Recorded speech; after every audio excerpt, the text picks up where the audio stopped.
She's like, go to your room. And I went to my room. We didn't have a service. My mom never talked about it. The next day, we woke up and she's like, okay, like time to go to work and time to go to school. Like that was how my mom handled challenges for her. At the end of that school year, about a month later, my mom sent me to France. It was the last day of school. I was so excited to be with friends and spend the summer. And my mom informed me, you're gonna be in France, you're gonna go with family and my friends, you're gonna be gone for 12 weeks. And I was angry, I was scared, but really I didn't even know what to feel. I didn't understand because my mom didn't explain it, she just sent me away. And from San Francisco to Paris, it's about 12-hour flight. And I think the flight attendant felt sorry for me and she could see how scared I was because she gave me all the peanuts and all the food and all the soda and everything that I wanted for the whole flight. And it was then that for me, food became really my friend and it soothed my fears, it soothed the ache that I was feeling, and it comforted me. And that's when the seeds were planted. A couple years later then, I was back in high school. This was in middle school, so, high school was great. I had a great high school experience. I know some kids aren't so lucky. I was really fortunate to be in a great school, small school, very centered around education and classwork. I became very disciplined, very focused. I became a star athlete, academic. I was working part-time. And I think part of what I loved was I was so busy. And to me, childhood pain was behind me. By then, my parents had long divorced, and it was just my mom and I, and it was the most stable we had ever felt, and that I felt. And I felt like whatever happened in childhood didn't matter because it was gone behind me, and I could put it away and lock it in a part of my brain and pretend it never happened from that point forward. After high school, I was fortunate. I went to Santa Clara University. It's a small little private school in Northern California. And I was so excited to be there. My mom was even more excited for me to be there. It was my second or even third choice, but it was the closest school to my mom, and I could live in the dorms and go and see her because ultimately she really wanted me to be close, so I did. And I didn't fit in. Oh my gosh, college was tough for me. It was hard. I didn't fit in, I didn't feel comfortably in my skin, so academically I didn't do well. I didn't make it on any of the volleyball or basketball teams that was such a grounding thing for me. And so I felt really awkward and odd, and I didn't have anything that grounded me. I ended up being recruited on the rowing team, which was a bit of a savior, and that, okay, we got a team and I'm working out and it felt good. However, the discomfort of school, I kind of went back to my old ways of using food to soothe and comfort. However, on the rowing team, you get weighed. And I was being weighed, and I was so close to being in the high performance lightweight boat that my teammates were like, well, if you just diet, if you do this, you do that. And I took it a little too far because I wanted to eat, but I wanted to make it on a lightweight boat.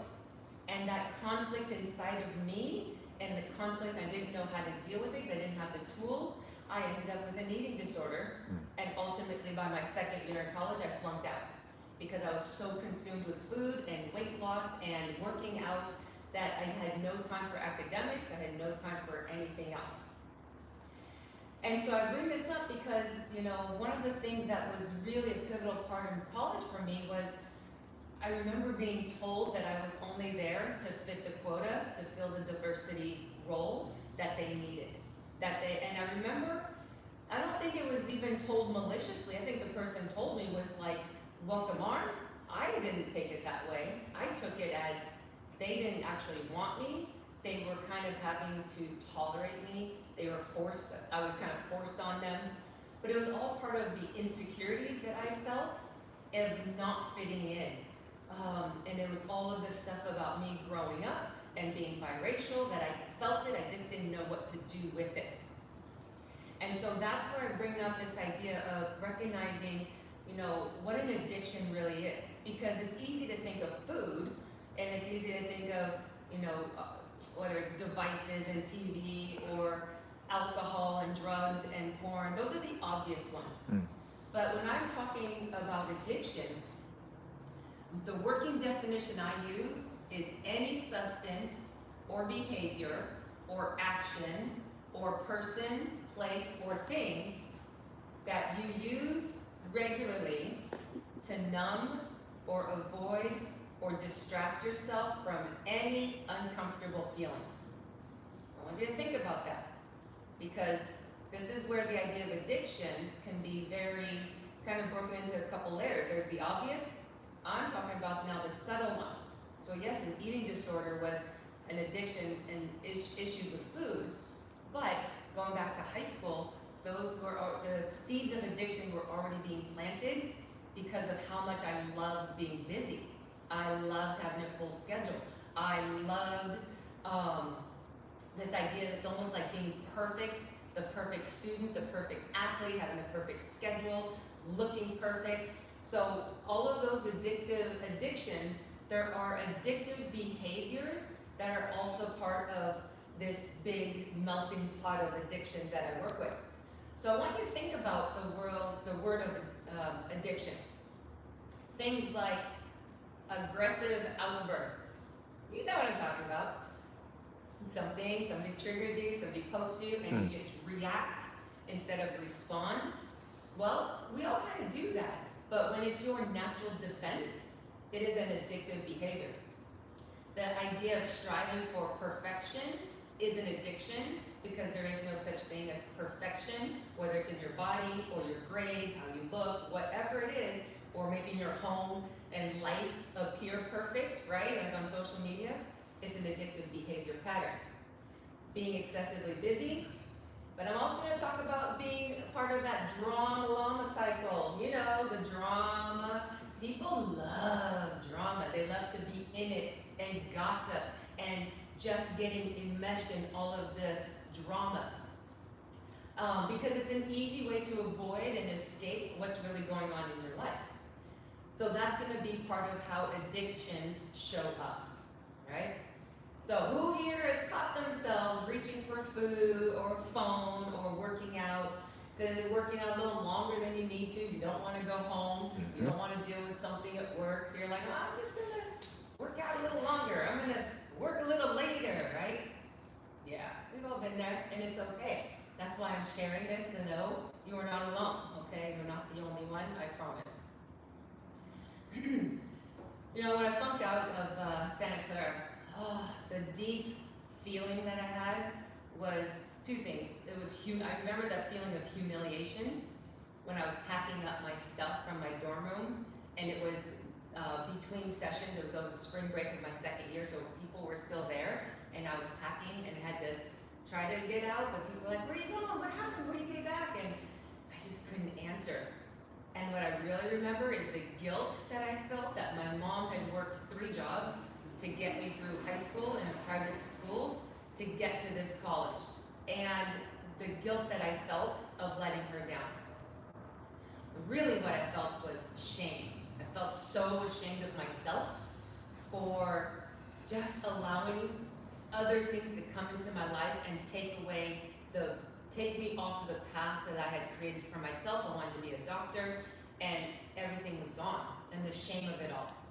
And I just kind of avoided life. I started working, I always worked in restaurants, and so I just found 3 more waitressing jobs to fill my days. I could work a breakfast, lunch, dinner, 7 days a week, 3 different, somewhere I was working, and it just kept me busy and busy and busy. And then I was working out between busy to avoid everything.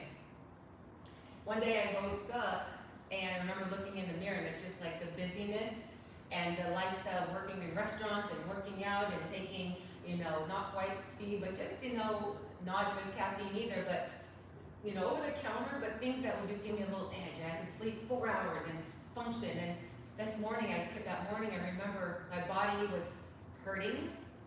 My body hurt. Like I wasn't sick, I wasn't in a pain, but I just couldn't get myself going. And I called in sick at my first job and said I wasn't gonna come in.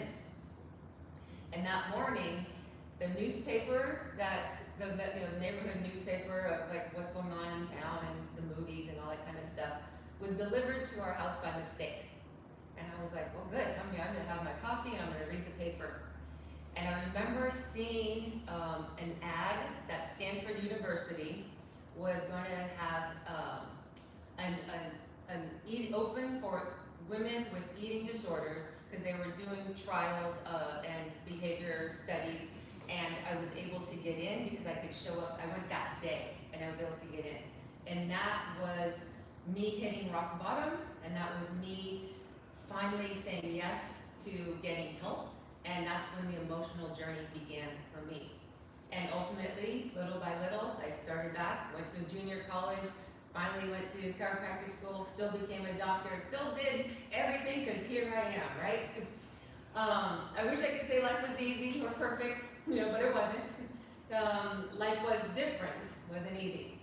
So I had a practice, and I've done and got to be able to do so much of what I love doing and build a business and an entrepreneur, and that was my identity as a doctor, as a provider, as an achiever, and I was successful, and I could feel like I had accomplished what I was supposed to do.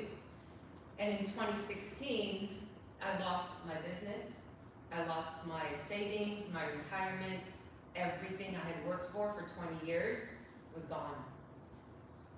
And I remember the loss of my identity and feeling so beyond sad. There was a hopeless feeling, and really it was the terror of a financial failure because I was a single mom, and the terror that my child would be taken from me because if I couldn't financially afford living and taking care of her on my own. Now, nobody said they were going to take her from me. There wasn't any signs. It was what I thought would happen. I thought somebody would call CPS on me and somebody would show up in the middle of the night and take her. And this is what anxiety is, and this is what anxiety does. Anxiety is preemptively trying to control a future event in order to avoid imagined pain. So who here has ever felt that kind of pain, but really it's terror? You're terrified about something that's going to happen in the future, some story that you're telling yourself of something that might happen, and it hasn't happened, and it might not even happen, but you can't see that. You're so consumed with, I have to prevent it from happening, and you're so focused in the future that you don't know, you're not even making sense in current time. That's what anxiety is, when you're so far in the future trying to control what you think is going to be painful and trying to stop it from happening in the future. And there's such a fine line because we've grown up and it is good, I was in the Girl Scouts and Boy Scouts of like be prepared and plan ahead, and there's some things you want to have that. You can't just wake up every day with no plan and go about the day. But I'm talking about when that's something that gets lodged in your mind and it's a terror that you are trying to avoid, and it can be next year, it could be anytime somewhere in the future, you have no idea, but it's something that you are seeing in your mind, but it's not really may not even be happening. So I share this because, we've all had something that has triggered us emotionally, that has triggered that pain and hopeless feeling. Because in that time, I remember feeling trapped. I felt desperate. I felt hopeless. And I remember hitting a bottom where I felt like if something were to happen to my daughter, or if somebody was going to come and take her, I would rather take our lives than to let somebody take her from me and have that kind of pain. And that's where my mind also, and where it goes into that space of depression. So I want to talk about depression, and what it really means is, when you're looking at past events of your life, past situations or circumstances, and wishing that you could have been better or stronger or smarter or somehow different. So this idea of what happens in the mind with depression is, we can all think about our past, But we should be able to think of past events with a sense of, okay, I learned the lesson, and that's part of what happened in my life, and no big, okay, like it happened. But when we get stuck in a story of the past, wishing we could have been different, thinking that if we could have been different, we could have somehow changed it. That's when the mind gets trapped and locked in that space of depression. And for me, it was, gosh, had I been better with my money, or had I been a better, not had I been a better doctor, because I always felt solid and good about what I did in my work. But if I had been a better business person, if I had been a better saver, if I had been, then I wouldn't be in this mess, financially. I wouldn't be there in that situation. And that's where depression shows up. It's that hopeless, because you can't go back into the past and change it. So this idea of almost like living in this fantasy of, oh, if I could have gone and if only I would have done it differently, then my life would have been better.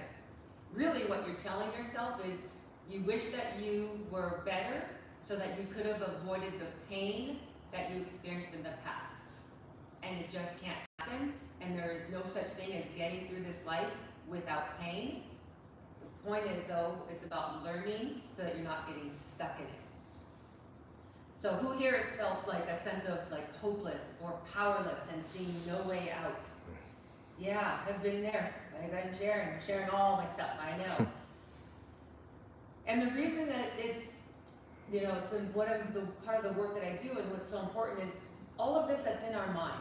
And I understood the mind-body connection early on in my chiropractic career, within the first 6 months, why some people would heal and some people didn't, and they had the same injuries, and some people were really worse injuries and would get better. And that's when I understood that the body keeps the score. Okay. And really, I understood it in my head and I understood it in my studies, but it wasn't until I remember in 17 or so, 16, 17, and I just was like, I gotta figure it out, I gotta, like beating myself up for everything that was falling apart. And it was on MLK Day, because I was playing volleyball on a Monday, and I remember, and I felt it pop in my knee, and it dropped me, and the girls had to carry me to my house, and I had nowhere to go, and I was terrified. And I remember going, okay, I'll be okay, I'll take 2 weeks off and I'll be fine.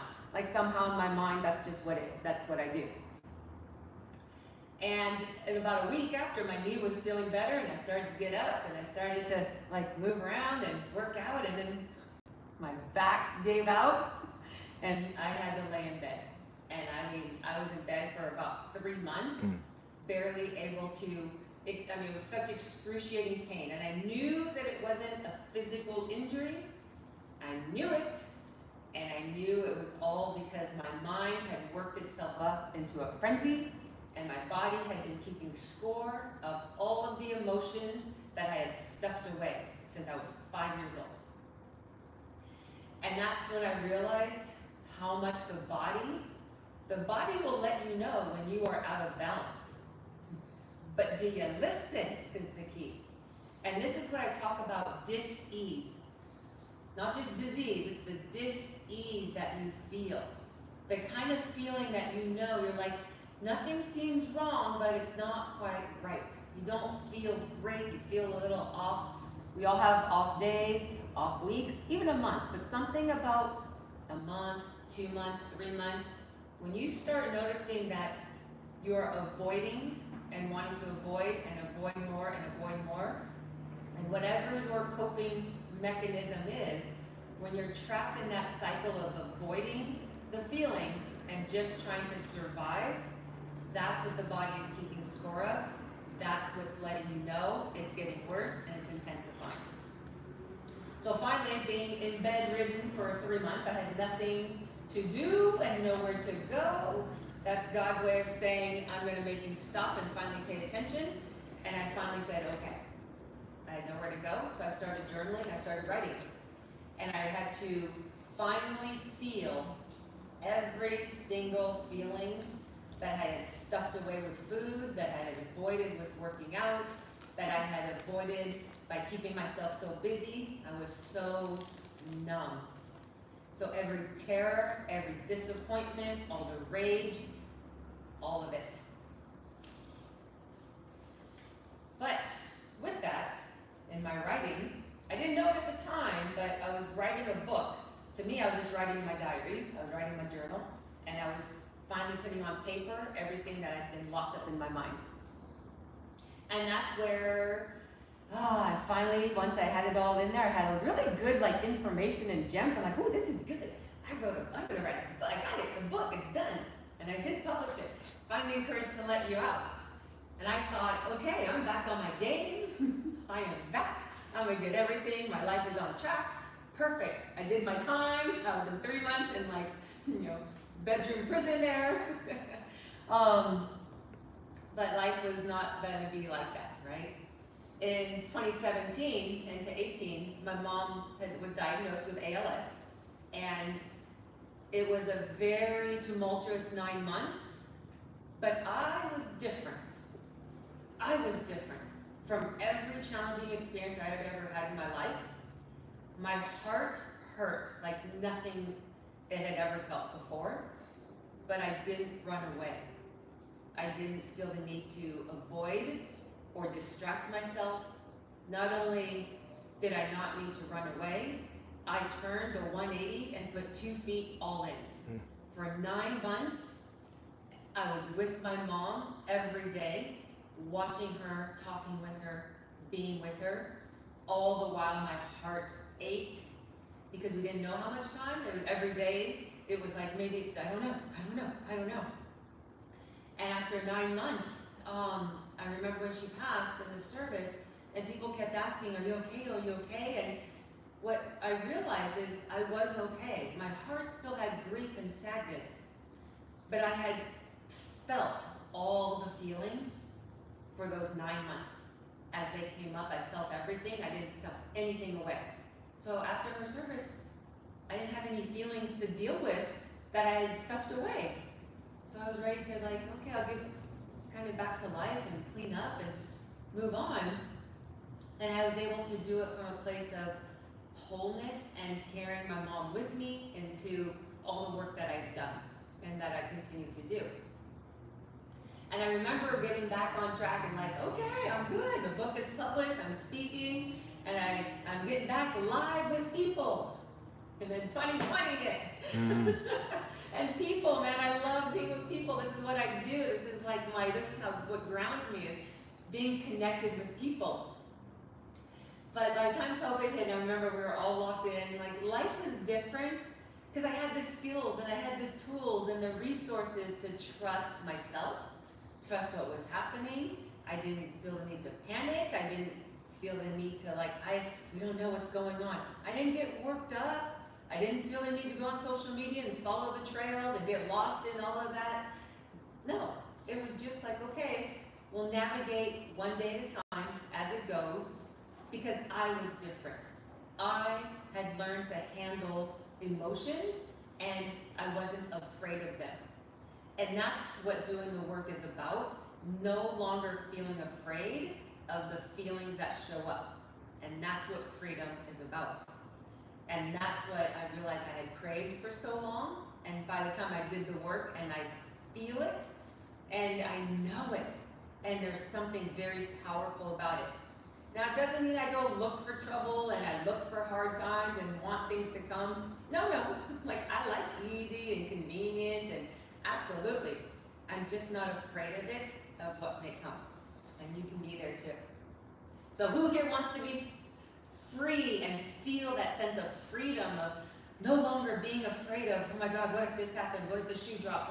What if, right? Yeah. Who here wants to feel more connection? Because ultimately freedom is connection with yourself. It's connection with other people, because you're no longer afraid of what they might say or what's going to happen. So you're able to show up and be completely authentic and be yourself, because you're not afraid anymore. Man, being able to feel all the feels without getting lost in them. Whew, who would like some of that? Well, I can teach you how to do that. That's easy. So really what it's about, this whole idea of mental health, and stability and freedom comes down to, well, what is the hole in your heart? Because ultimately, at the root of every unhealthy behavior that you engage in, all of those unhealthy behavior patterns, if you trace it down, there's a hole in your heart that you are trying to hide and run away from. And what I'm saying is the lure. There's a lure. It's an emotional charge that makes you want to avoid or procrastinate or distract yourself from the things that you know you should be doing. And it can be in any area of your life. It could be relationships, it could be your career, it could be your health, your body, and your finances. Because ultimately, every decision you have to make is going to be one of those 4 categories. And until you heal the hole in your heart, the lure is going to keep you in unhealthy behavior patterns. And it's going to keep you stuck and caged and trapped and scared and sick. And your body's going to keep the score. And so for me, I remember life really changed. The reason I have a little zebra up here, I love this little zebra, because I remember when I was a little girl and people would make fun of me, calling me a zebra in school. Oh, you're a little zebra girl, you're half black, zebra, and it was such a derogatory term. But I remember after going through all this, and I'd forgotten about that, I was playing volleyball with my girls, friends, and they had music on, and I was kind of goofing off, we were dancing, and I remember going, hey, I'm like the dancing zebra now. And it was like such a, it hit me, like, oh my gosh, I'm like the dancing zebra now. And it was so exhilarating because that's how my zebra and the dancing zebra came to be born for me. It was realizing all of the past had come to the place where I had healed it. All of the issues and the inner conflict that was robbing me of my peace of mind, it was gone. I can tell my story now about being biracial and my parents and everything, and there's no emotional charge anymore. It's just kind of the story of this is me and this is how I grew up and this is what happened, and okay, great, that's my story, you know? And so what I understand is that's where the sense of trust and courage and confidence in being able to express yourself authentically comes from. No longer in the cycles of anxiety, of remember being so far in the future and trying to control any pain, and no longer being in that place of depression where you think about your past and wish that you were better or somehow different. And you're no longer in that place with addiction where you are trying to avoid everything uncomfortable in current time and trying to avoid and numb out. So remember, freedom is breaking free from the unhealthy behavior patterns that you learned to cope without the fear of being swallowed by them or stuck in them. Freedom is healing the hole in your heart. There's no accident that you're watching this. You came here, you stumbled on it, whatever reason, you know, as Dave Chappelle says, you clicked on our face. So you are here, not by accident. You know what it feels like to be overworked, to use food or other means to soothe your heart, to people please and trying to fit in. You know the hole in your heart that makes you feel lonely or disconnected and longing for peace. Well, I have the solution because I've lived it. I've been where you are. I've been you. I've been scared. I have felt lost. I have felt alone. And I've done the work, the healing work, and I know how to do it. And I dedicated my life to helping humanity heal. It's my purpose and it's my mission, and it's in every cell of my body. And everything that I've been through brought me to this moment, and it's why it's so near and dear to me, and it's the culmination of my life's work. And so freedom is not overnight, and freedom is having a clear goal, a clear path, and taking baby action steps with accountability and support. And so I get you, and I've been you, and I remember when somebody supported me through all of this, and that's why I'm here. It's my mission to help you. So if you're interested, that's what my Untamed Heart program is about, where we do the work of becoming free and untamed. So I'll teach you skills, there's resources, and a clear path. So as we close, I have two questions for you. If you already know what to do and you already know how to do it, why aren't you doing it? Either you don't want to, but really, you probably don't really know how to. So if you need help, reach out. We'll put the places where you can find me. You can reach out to me. If you are watching this, my gift to you is a 1 session, one-on-one with me, a full hour, no charge, completely free. That's my gift to you for watching, for being here with us today. If you'd like more information, you can go to theuntamedheart.com, and that's where the program is, and find more about that. So in closing, I want to leave you with one quote that it's actually my mission statement. Because I believe we all hold the power to live life untamed. We are not required to compromise our heart's desire to live according to other people's demands or expectations or obligations. You hold the power to liberate your heart, ignite your calling, and live in the authentic and creative expression of sovereignty and freedom. You got this. I'm here for you. CJ's here for you. You are not alone. So, That's it. I want to thank Dr. Nelson. Yes. Oh man. We'll Yes. be doing this more. I really want to create a community environment this year. It's more than just lifting weights and developing these beautiful pecs and abs. We got to get the mental straight, and I'm more than happy to utilize this facility for that. So more videos to come, more live Zoom, YouTube, Facebook Live seminars to come. And Doc, I just need you on the team more often. So I'm here, man. you'll be seeing her To soon. see me. Hey, tell them how to get in contact with you one more time. So you can find me, actually, we're gonna do this. Jasmine, can you bring that sign right there? And we're gonna zoom in. That's, yeah, here, bring it here. I'm gonna make it easy for you. You can find me on, yes, social media. Those are all of my handles there. As far as The Zoom, website. and then here's for our YouTube live fans. And guys, this will also be going up on Facebook and LinkedIn, because I know I've been talking about a lot on LinkedIn. All right.